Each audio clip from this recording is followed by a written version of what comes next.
Have you ever been asked the question, how's the market? And how do you respond when your customers ask that? And do you feel confident about the way that you give them the response? This is Ron Wojciechowski with another tip from Real Estate in a Nutshell.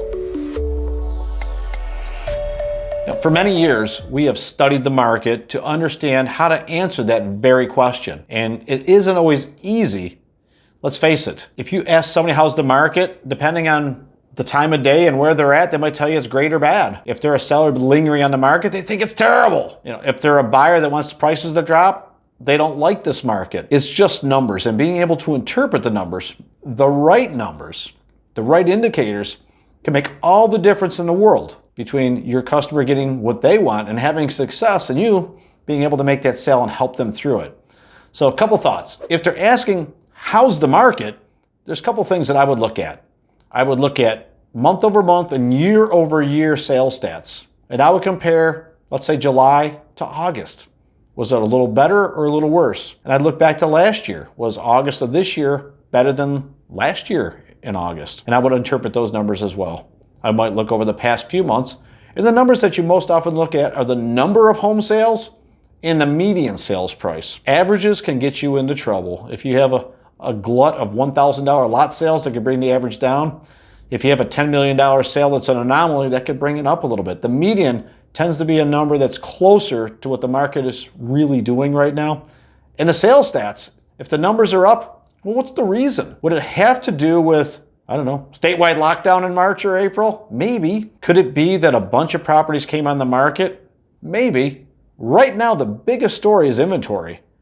I can personally tell you that our numbers show that 29% lower inventory this month than last August.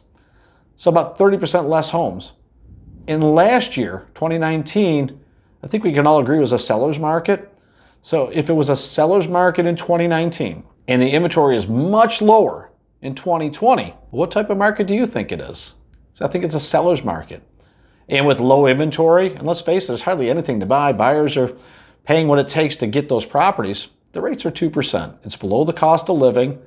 It's actually borrowing money pretty much for free. If you think of cost of living being 2 or 3%, same as your interest rate, it's like free money. So these are the things that we can tell our customers and let them know it's okay to pay a premium of price, or at least what feels like a premium, because the rates are low and those are the market conditions. And if they're waiting for the bottom to drop out and the homes to be on sale, I don't see a leading indicator that tells me that's going to happen. The inventory is low. We would need an immediate 30% increase in homes to just be at par level to last year when it was a seller's market.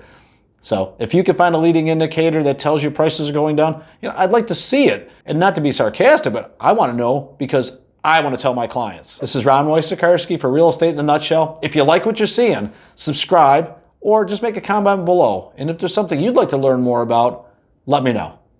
See you in the street.